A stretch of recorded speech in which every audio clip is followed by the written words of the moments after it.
Hey everyone, welcome back to a brand new episode of Coffee with a Bearded Reviewer, and I'm your friend, Tyler Shelton. And today, folks, is going to be the big episode where I'm going to be talking about the Joss Whedon version of the Justice League. So, with that out of the way, let's get started with today's video.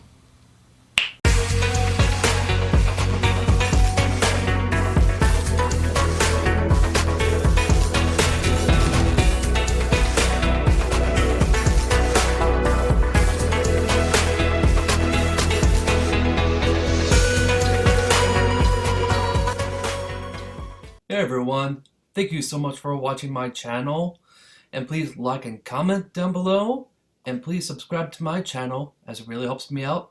And let's get started with today's video. So the Justice League stars the likes of Gal Gadot, Henry Cavill, Ben Affleck, Ezra Miller, Jason Momoa, and Ray Fisher, and a big cast that we all know and love. And these are our favorite superheroes within the Justice League from the DC Comics. And I just really need to get this out of the way. I find this movie enjoyable enough that I would say that I would find this one to be, it would still be in the lower ranking of all the DC movies, but I still feel like I enjoy it enough for what it is. But I just bear this in mind. I am more excited for the Zack Snyder version of the Justice League that we are getting in just 10 days. So with the story, I'm just going to tell you right here is that the story, it could be way better, because I think where this movie really lacked was really in the story, because the story is by far one of the most generic storylines you can ever do, especially with a movie like this where you already got accustomed to a few characters. Like, we already got used to Batman, we got used to Superman, we got used to Wonder Woman, but we really haven't had the chance to know who the Flash was, who Cyborg was, and even Aquaman. And so, like, you're just kind of going like, why did you do this movie so early? You should have waited and done like Aquaman, the Flash, and Cyborg movies before you did this. But either way, the movie is out, and like I told you before, I still find this movie enjoyable enough. It's not the greatest, but you know what? I still think that there were some humor in it that did stick with me, but that's only about like 20% of all the humor that was put into this movie that I think that landed, and the other 80%, the humor just did not land well. Like, it felt like that they were trying way too hard to be like the Avengers. I mean, when you look at Marvel, you see, okay, serious moments, and then there's also comedic moments. Like, it works. But when you have another comic book line such as DC, and I personally think that DC has always had such a better storytelling from incredible writers. Like, you have the likes of Jeff Johns and Frank Miller. Like, these are some of the greatest comic book writers of all time. And so, like, I was very excited that Jeff Johns was tied to this movie because he's a fantastic writer.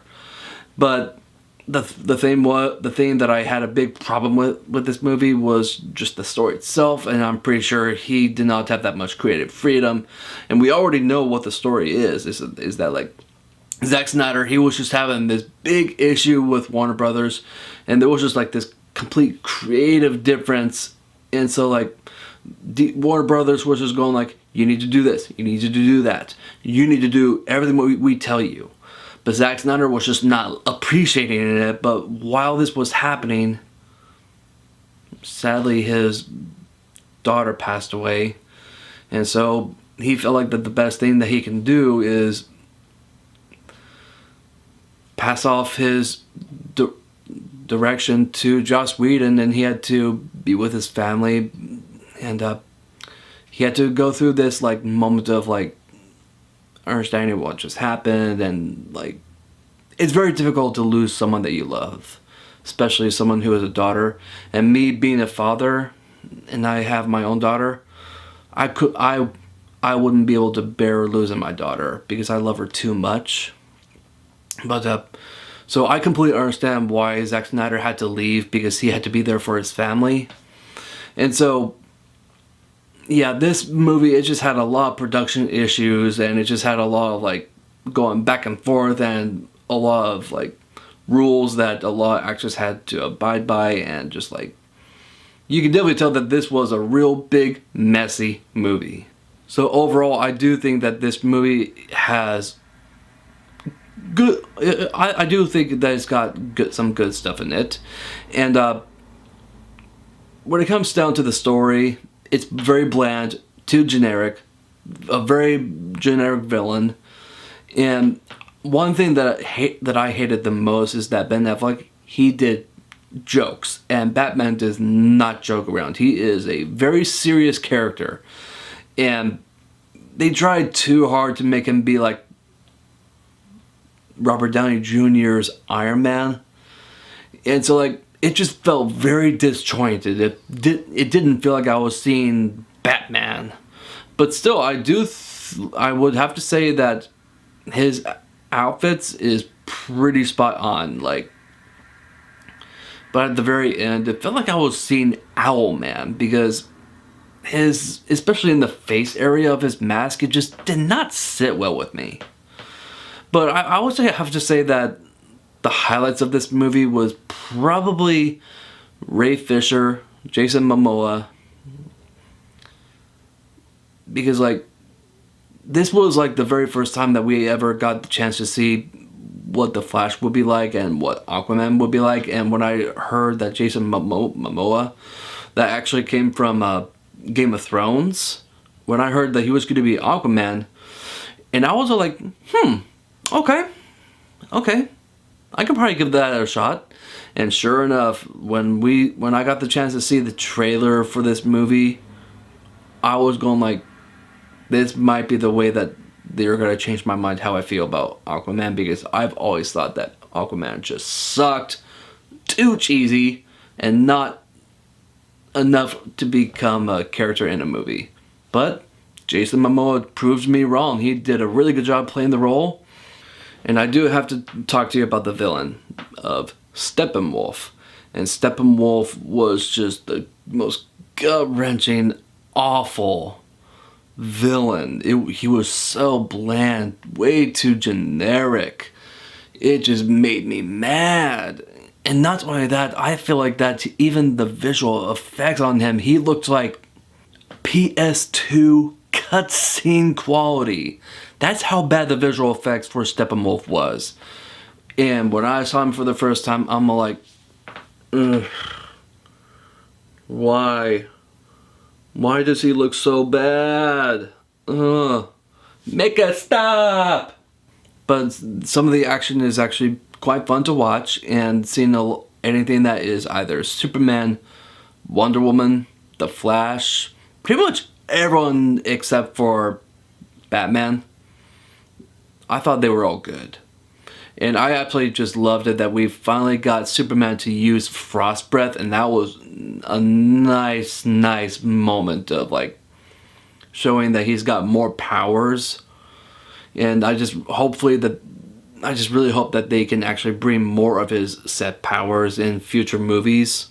Either way, I think that this was the Superman that we all wanted from the beginning, and I just really loved it that they made him become kind of like the Man of Tomorrow.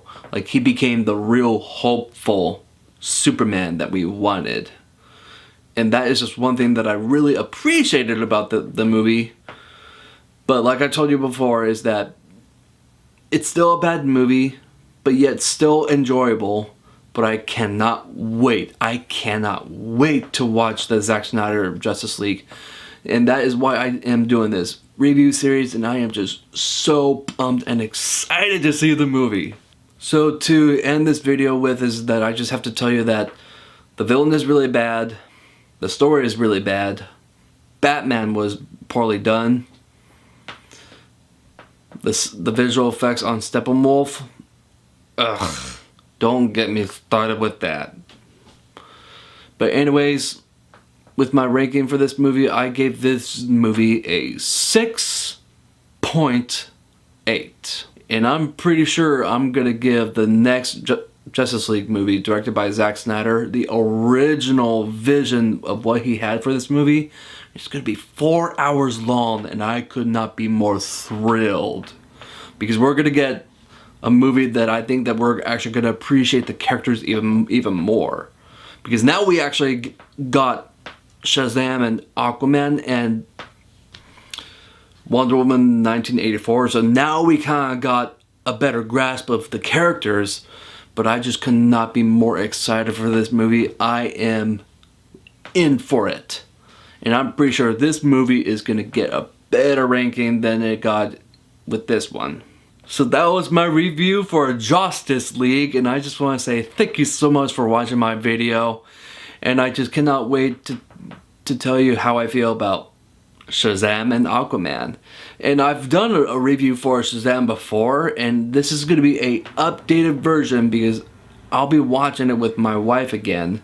And so I'm excited to tell you how I feel about that movie. But next time, you are going to get an amazing review that's actually going to have a special guest on my channel. So I just want to say thank you again for watching, and I will see you guys next time.